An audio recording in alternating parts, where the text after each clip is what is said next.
O comércio é o setor mais prejudicado pela pandemia, segundo estudos do IBGE. Essa percepção de impacto negativo é maior entre as empresas de pequeno porte. No Amazonas Acontece de hoje, vamos saber o tamanho desse prejuízo aqui no estado.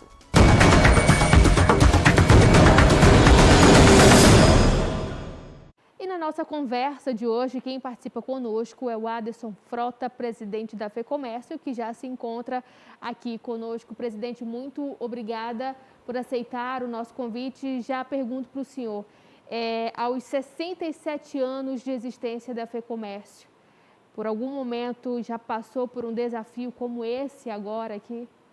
Primeiramente, eu quero cumprimentar todos que assistem esse programa de muito prestígio, de muito alcance na sociedade, e dizer que esse momento é um momento ímpar.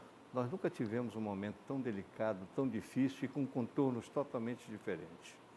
Nós, realmente, em termos de atividade econômica, nós tivemos problemas econômicos ao longo de muitos anos, problemas políticos, programas de natureza puramente econômica, mas com esse contorno, com essa característica que mexe no lado econômico e no lado social da saúde, nós nunca tivemos uma situação tão difícil e tão assim, incalculável do ponto de vista das suas consequências. A gente costuma dizer, presidente, que é uma interrogação que tem na cabeça das pessoas, né? Que a gente não sabe qual a realidade de como esse cenário vai ficar a partir daqui a 1 hora, daqui a 24 horas, daqui a 48 horas, então fica até meio que difícil assim da gente talvez fazer algum tipo de projeção para saber qual rumo tomar, né? Exatamente. Quando o comércio, como matriz econômica, que atende a sociedade, porque o papel do comércio é atender a sociedade nas suas necessidades de bens e serviços. Esse é o papel. E quando nós nos vimos realmente atingidos por essa pandemia, que causou transtornos, que causou dificuldades, que trouxe uma série de problemas, nós pensamos assim, meu Deus, como é que nós vamos realmente nos conduzir nesse processo? Esse processo foi difícil. Atinge as pessoas, atinge as famílias, atinge as empresas e cria uma situação de instabilidade muito grande, muito forte na sociedade. Então, esse é um momento ímpar. Nós nunca tínhamos experimentado uma crise com contornos tão diferentes, com efeitos tão diferentes, com as dificuldades tão difusas como aconteceram agora, e isso realmente é assustador para a sociedade, para as empresas, porque o comércio tem uma característica, Flávia. O comércio é a matriz econômica que atende a população. E para atender a população, nós nos desdobramos muito. Veja bem, o comércio é a única matriz econômica que não tem hora. Funciona de domingo a domingo, em todos os horários do dia e da noite, e está sempre pronta para atender a população. No momento em que essa crise caldeia economia com saúde, com estabilidade familiar, isso causou... Se torna cada vez mais complexo, né? Quando a gente Muito tem grande. ali o A, que depende do B, que automaticamente do C, é uma rede, é um sistema todo que acaba complicando bastante, né? Assim, como eu falei agora há pouco, da gente saber como é que vai ser o dia de amanhã, se vai haver número de pessoas desempregadas, de pessoas que precisam se reinventar, de pessoas que precisam pagar ali o seu boleto, que estão passando por dificuldades financeiras e ainda mais lidando com situações de saúde, de ansiedade, de estresse, de angústia, de tristeza, porque alguém morreu. Realmente é uma situação bastante complexa. Em cima disso eu pergunto, é possível da gente dizer, ou é difícil da gente dizer, a estimativa de prejuízos, presidente? Olha, eu posso usar um viés que já demonstra muito o prejuízo que está havendo em termos de economia e em termos de emprego. Por exemplo, antes da crise, que remonta a 5 anos atrás, que começou em 2014, antes da crise, a população comercial e de serviço era mais de 400 mil pessoas. Hoje, segundo os últimos dados do CAGED, nós estamos com 300 mil pessoas. Não significa dizer que o volume de problemas sociais provocados pela queda da economia e pela consequência imediata que é o desemprego foi dolorosa, muito dolorosa. A entidade é a favor dos decretos estaduais? Olha, cada onda dessa nós temos uma característica diferente. Da vez, em 2020, quando dá primeiro momento da pandemia, nós tivemos uma situação mais favorável, menos dolorosa, porque o governo federal editou uma série de medidas importantes para aliviar essas tensões. Ele criou linhas de financiamentos especiais, ele flexibilizou leis trabalhistas que permitiam que a gente tivesse redução de jornada, que a gente tivesse suspensão de contrato de trabalho, o que é realmente muito bom. E, acima de tudo, que nós reduzíssemos os custos operacionais da empresa. Nós tivemos também a dilatação dos tributos. O prazo de recolhimento dos tributos foram dilatados, Sim. Isso ajudou. E, em paralelo a tudo isso, nós tivemos o auxílio emergencial, que foi substancial para diminuir a crise social do país. Isso é muito importante. Desta vez, Flavinha, nós estamos vivendo uma situação totalmente diferente. Nós estamos numa segunda onda, com uma velocidade muito maior do que a primeira, com efeitos muito mais drásticos do que a primeira, tanto que a rede hospitalar ficou colapsada logo imediatamente pela demanda, pelo índice de contaminação, até pelas circunstâncias de ser uma época festiva. Quer dizer, nós tivemos as eleições, nós tivemos as festas de família, que normais de todo mês de dezembro, mas também que foram agravadas pelas festas clandestinas. Centenas de festas clandestinas que até hoje acontecem, são fatores expressos de contaminação. E isso a gente precisa combater, mas não sabe como, porque as pessoas não se conscientizaram do risco, porque o risco é muito grave. É muito grave, o risco é constante e, assim, eu não sei qual a sua percepção em relação a esse tipo de comportamento, mas eu sempre falo assim, que é uma demonstração de egoísmo muito grande para com a própria pessoa e para com os familiares e para com os amigos e para com os conhecidos, para com os próximos. É uma situação bastante complicada, porque ninguém sabe quando é que isso vai acabar. Quantas pessoas ainda vão precisar morrer? Quantas pessoas ainda vão lotar as unidades de saúde? Quantas pessoas vão ser transferidas? Então, assim, são respostas que ninguém tem. São situações complicadas que todo mundo passa e realmente é bastante difícil, assim, a gente lidar com tudo isso. Já é uma situação dolorosa para muita gente e, ao mesmo tempo, uma interrogação, né, na cabeça de todas as pessoas, assim. Agora, eu pergunto, a FEComércio também participou das reuniões antes do decreto ser estabelecido pelo governo? O que foi colocado? Olha, no começo do mês no final de abril, o governo instituiu um comitê de crise, Certo. da qual participavam todas as autoridades linkadas no aspecto saúde e segurança e as entidades de classe.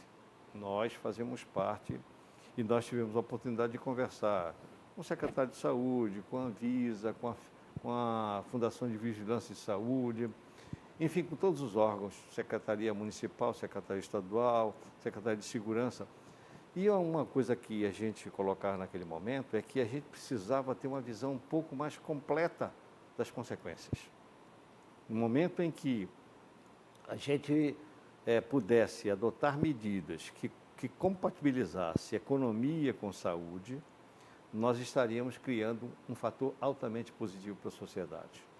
Porque não existe nada mais doloroso do que uma empresa se desequilibra, desemprega o seu batalhão de colaboradores e o pai de família que fica desempregado, veja a situação dele quando ele não consegue colocar comida na mesa da sua família. E quando ele tem filhos pequenos, aí a coisa se agrava, porque criança não tem hora para pedir comida, ela quer comer toda hora.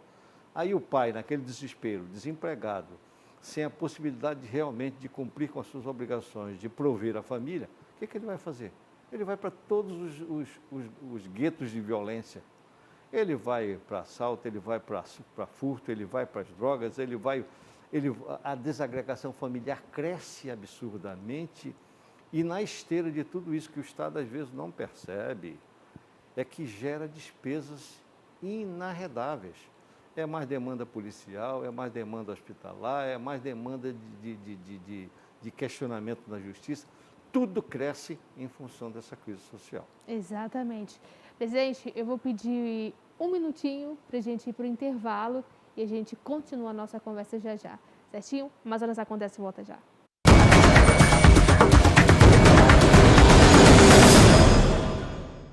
Amazonas Acontece de volta aqui na tela da Band Amazonas. O nosso convidado de hoje é o presidente da FEComércio, Aderson Frota, que já fez um parâmetro aqui das dificuldades do comércio nesse momento de pandemia aqui no estado do Amazonas. No primeiro bloco já falamos desse quesito, presidente. Agora eu pergunto ao senhor, como é que está a situação do interior? A gente pode dizer que ela está mais crítica, está avançando para esse cenário? Como é que é? Olha, segundo as pesquisas da Fundação de Vigilância em Saúde, os municípios mais próximos, que têm mais relacionamento com a capital, eles têm um índice maior de contaminação. Aqueles mais distantes, e eu posso dizer distantes porque eu também sou filho de uma cidade bem distante, Boca do Acre, lá no Rio Purus. Então, essas cidades mais longínquas, elas estão tendo um índice bem menor de contaminação. Mas nós, do comércio, nós temos uma presença no interior do estado. Legal. Aliás, a FEComércio, ela tem dois braços bem distintos e bem atuantes.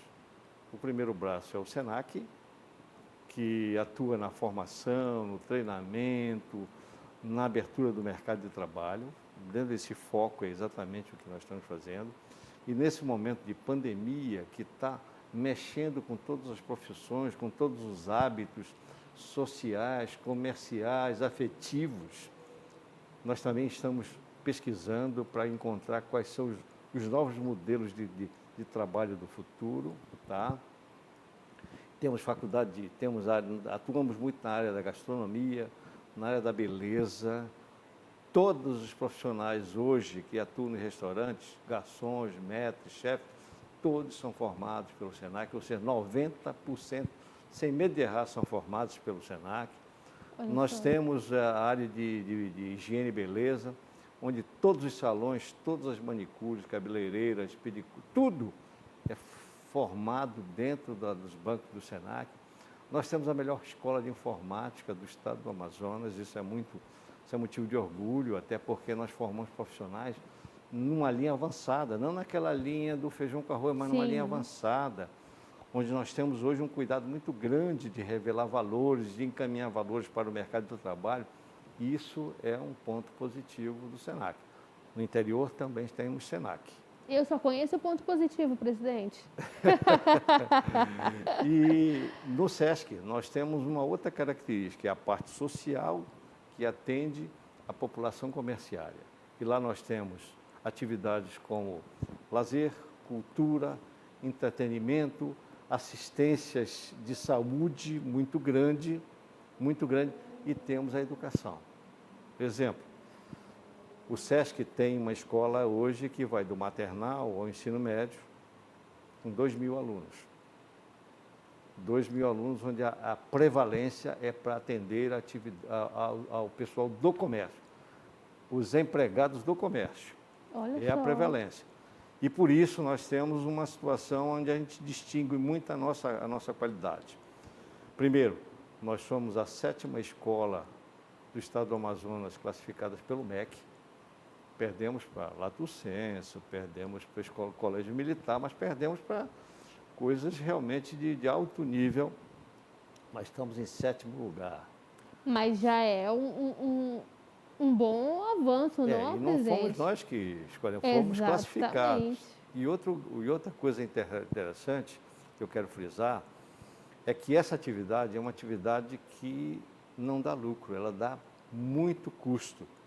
Porque enquanto Um aluno de uma escola particular paga R$ 1.000, R$ 1.500 de mensalidade, numa escola particular, não desfazendo da qualidade em absoluto, o nosso aluno paga 250. Então, é uma diferença grande, porque o objetivo é exatamente atender a população comerciária.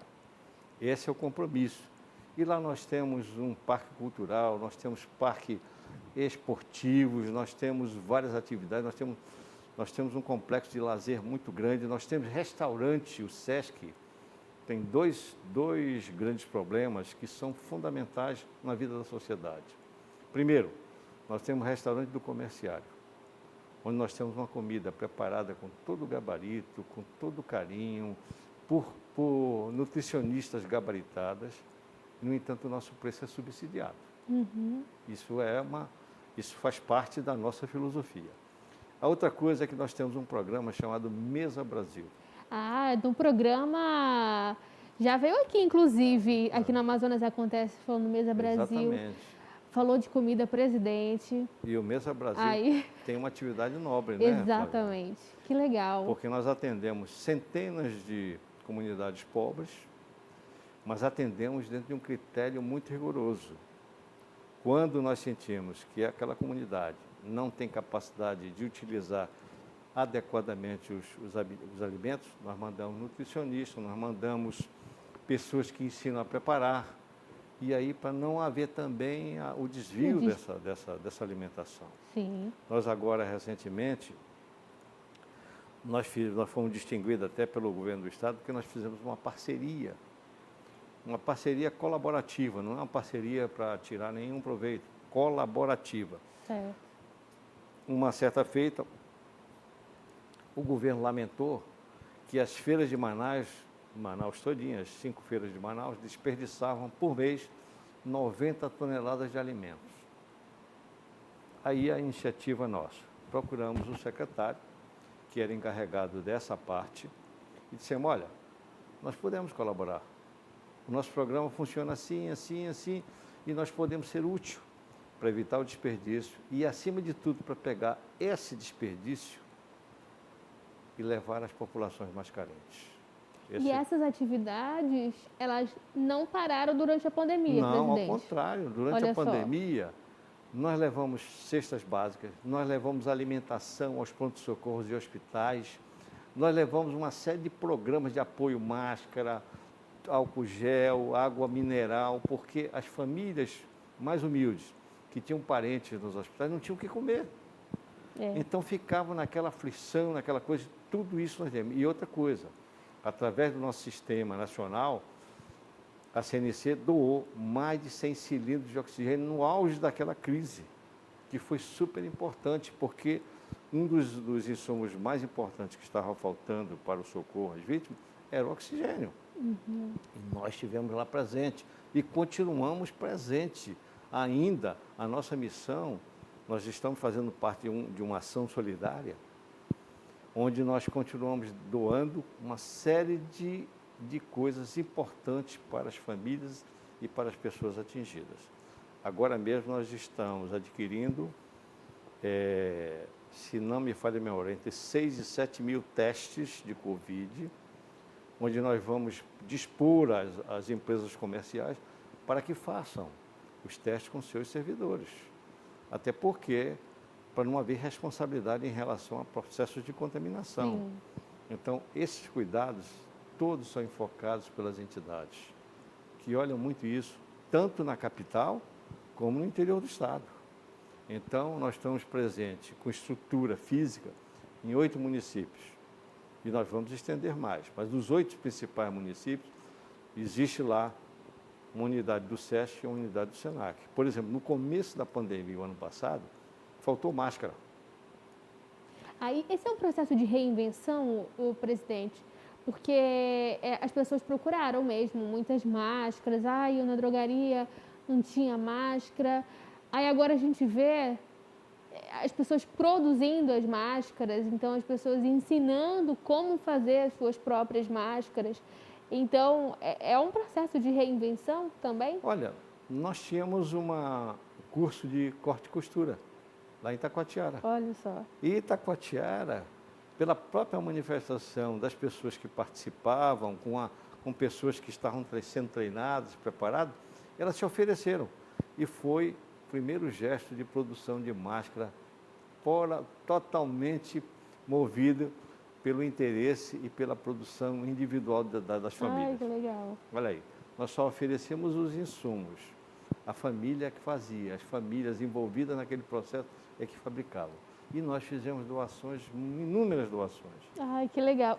Presidente, quais são as suas expectativas para 2021? É claro que quando a gente fala assim, quais são as suas expectativas para 2021, as pessoas, assim, claro que são positivas, né? Mas, assim, o que o senhor espera de 2021, assim, em relação a tudo isso que a gente está vivendo? Flávia, a sua pergunta é muito inteligente, mas eu vou tentar responder à altura da sua expectativa. Nós estamos vivenciando um momento difícil. Por que difícil? Porque nós hoje estamos sendo prejudicados por uma falta de entendimento de qual é o papel do comércio. As autoridades que realmente nos qualificaram como causador da pandemia, elas não têm uma noção do nosso papel. Por exemplo, nós somos os maiores empregadores do estado do Amazonas. Nós temos 52% do PIB do estado do Amazonas. Outra coisa, nós somos os maiores arrecadadores de tributos a todos os níveis, federais, estaduais e municipais. Mais grave ainda, é que 54% de toda a receita do Estado vem do comércio. Vem do comércio. E mais, com um agravante, é que 80% desses 54% de ICMS, 80% é arrecadado à vista, antecipado. Então, enquanto em outros segmentos você só paga depois que fabrica, depois que vende, nós não. Antes de receber as mercadorias, já somos tributados para poder recebê-la. Então, nós pagamos antecipadamente. E com isso, nós somos forçados não só a armazenar a mercadoria, mas armazenamos também o tributo que já foi pago antecipadamente e que nós não sabemos quando vamos vender. É um lado doloroso e difícil. Outra coisa, nesse momento, a gente precisa, eu tenho defendido isso muito em alguns encontros, eu tenho dito, olha, o governo está exprimido por uma decisão judicial. O Ministério Público fez a provocação, a juíza federal determinou e não tem o que fazer, tem que cumprir. Só que nós precisamos conversar com aquelas pessoas que não entendem o nosso papel, que não entendem como é que funciona uma empresa, nós precisamos dizer, eles não têm a obrigação de saber, é falha nossa. Nós temos a obrigação de dizer de forma clara como é que uma empresa funciona. Porque uma empresa, mesmo com as portas fechadas, ela tem despesas inadiáveis. Ela tem que pagar os seus funcionários. Ela tem que pagar os seus impostos. Ela tem que pagar os seus fornecedores. Ela não pode abrir mão. Ela tem que cumprir os seus custos operacionais, água, telefone, contador, etc. Então, o que significa dizer isso? E nesse momento em que nós estamos fechados, nós estamos queimando o oxigênio das empresas, que é o capital de giro. Esse é o lado difícil que a gente precisa mostrar aos procuradores, mostrar à Justiça Federal. Minha gente, é preciso entender qual é o papel do comércio. O comércio é quem atende a população de A a Z, de domingo a domingo, em todos os horários do dia e da noite. Então, esse papel tem que ser reconhecido. Somos os maiores contribuintes para os recursos do Estado. Então, nós não podemos passar como se nós fôssemos uma atividade espúria, de segunda linha, e ainda sobre nós repousando a acusação de que somos provocadores de pandemia. Flávia, 95% dos estabelecimentos comerciais não geram pandemia, porque não tem aglomeração. O que faz a contaminação é a aglomeração. Como nós não temos aglomeração em 95% dos estabelecimentos comerciais, como é que nós somos taxados de causadores de pandemia?